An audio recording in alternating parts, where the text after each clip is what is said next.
What's up, everyone? What's up, everyone? Hello, everyone. Hey, guys. Welcome to today's video. I'm Daniel. I'm here in Iowa, Gold Coast Casino. I'm ready to give you guys another vlog.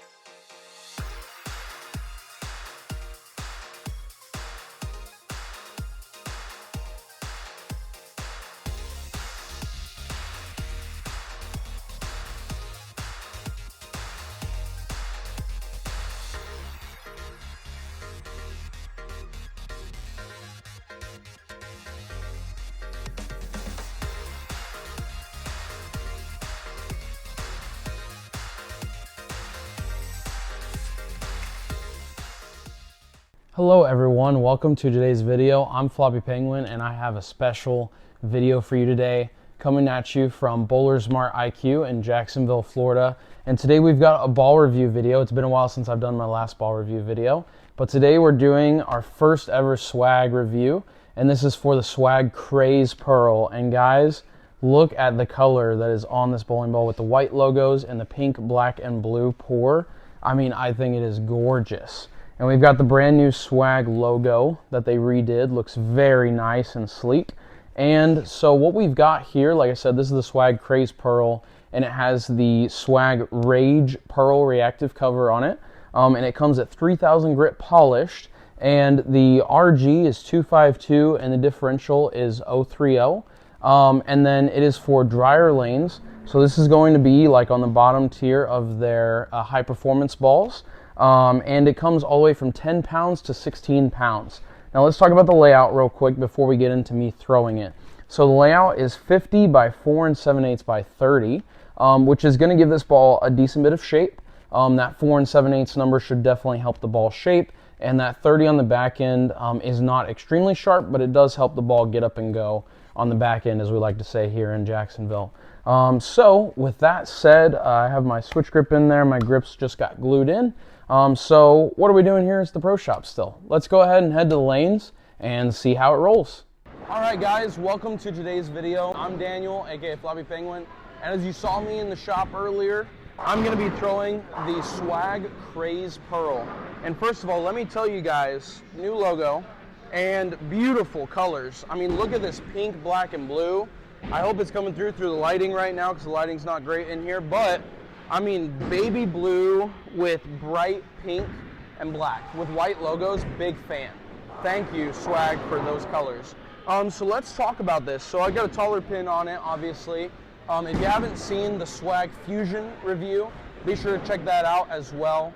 So yeah, this ball is going to be more of the lower tier on the high performance balls. And it's really shiny, so it's got that great shelf appeal, I think. And then out of all the balls that swag has coming out, this is probably considered the weakest. And that's okay, because we're bowling on house shot today here at Splits in Orange Park, Florida. And we're going to be throwing some shots with this, and then at the end I'm going to compare it to the other swag ball that I've done a review for, which is the Fusion, which is a duller, symmetric ball. So we're going to get this going and see what she's like today for you guys. So to start off, I'm going to move a hair right than I normally would for a house shot starting. So I'm going to stand actually on 23 and look at 11. 12, so close. Oh, that shot actually shaped up a decent bit. So I'm going to move a little left off of that now that I've seen it shape a decent bit off of the dry, and we'll move a little bit left and see what happens. So I am going to move my feet one left and keep my target the same, standing 24 and looking at the 11 board.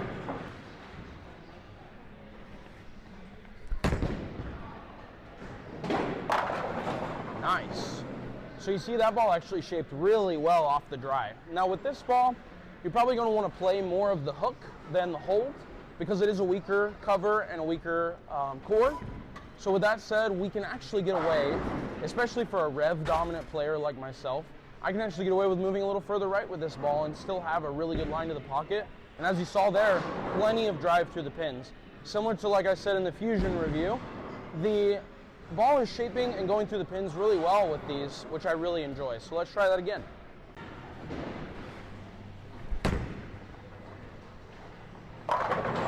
Ooh, okay. I got that a touch further right down lane, probably about a board or two. Down lane, still hit 11 at the arrows.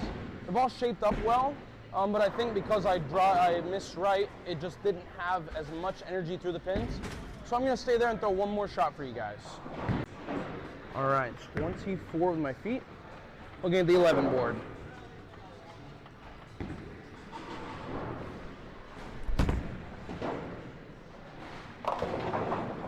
Okay, oh.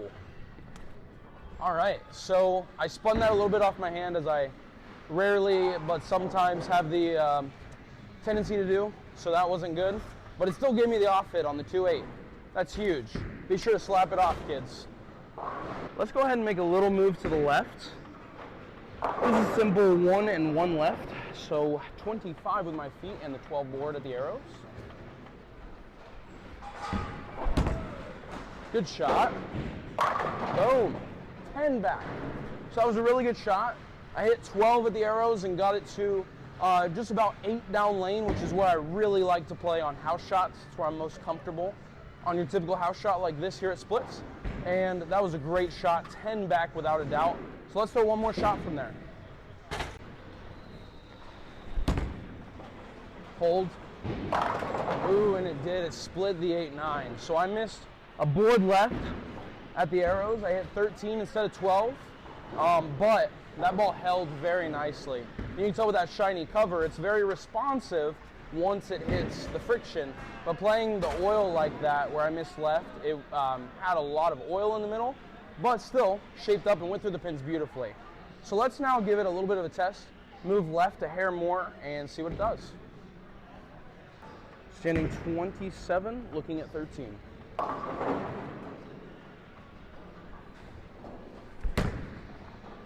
hit up on it.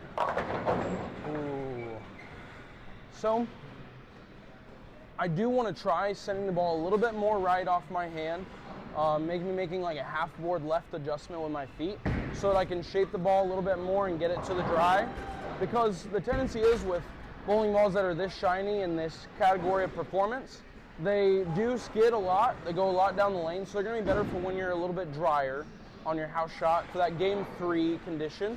But I do want to try and see if I can shape it off the dry a little bit more. Let's try here. All right, so half left with my feet, still looking at 13.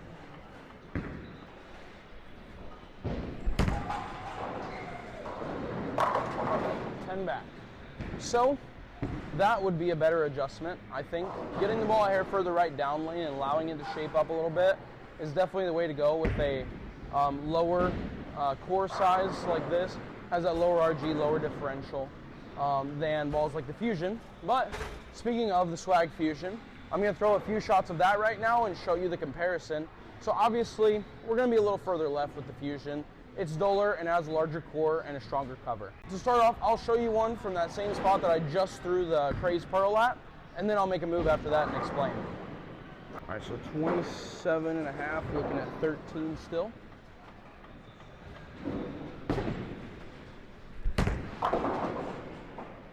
Okay. So that actually looked pretty decent. It definitely shaped off the dry, but in a much smoother and earlier way. Because of the duller cover on this ball, this Fusion comes at 3000 grit. So it's a little duller, definitely doesn't have the polish that the Craze Pearl has, coming at 3000 grit polished. But with the stronger core and stronger cover, it definitely responds to the dry earlier, and it allows it to be smooth off of it. So let's try another shot. So now I'm actually gonna move 1.5 left on my feet and look at 14 instead of 13. 29, looking at 14. Good shot. And 10 down. So, as we've seen right there, this obviously allows me to move in a little further left, but have a smoother ball reaction because this ball is duller, has a stronger core and stronger cover than the Craze Pearl. I'll show you one last shot with that Fusion, and then I'll give you my closing thoughts on the Craze Pearl. I'm going to stand on 25, looking at the 15 board, third arrow. Oh, I missed a little right. Oh, it still gives me the mistrim though, but because it's a duller cover and stronger core, it definitely wants to smooth out and blend it out. So shots like that where I miss right won't be as rewarding. The shots when I miss left definitely will. Whereas with the Craze Pearl, the shots where you miss right will be a little bit more rewarding. Shots where you miss left, the ball will probably skid a bit. So one last shot with the Craze Pearl to finish out, and then you'll hear my thoughts to close this out. I'm gonna stand on 26 and look at 12.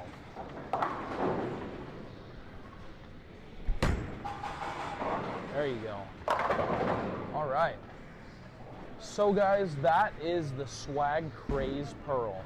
So as you can see, just like that shot shows you, it shapes well off of the dry, and it gives you a really good repeatable motion where it's not overly hockey stick, but it definitely goes through the pins really well and will give you that edge over other balls that might not quite want to punch through the pins like that does. Thank you for joining me today. I'm Daniel, aka FloppyPENGuinn, and I'm happy to bring you the swag reviews featuring Bowler Smart IQ in Jacksonville, Florida, where I work. And be sure if you're ever in the area to come and visit us and ask about the new swag balls, which have been announced today, Monday, the 13th of January, 2025. So thank you guys and have a great day.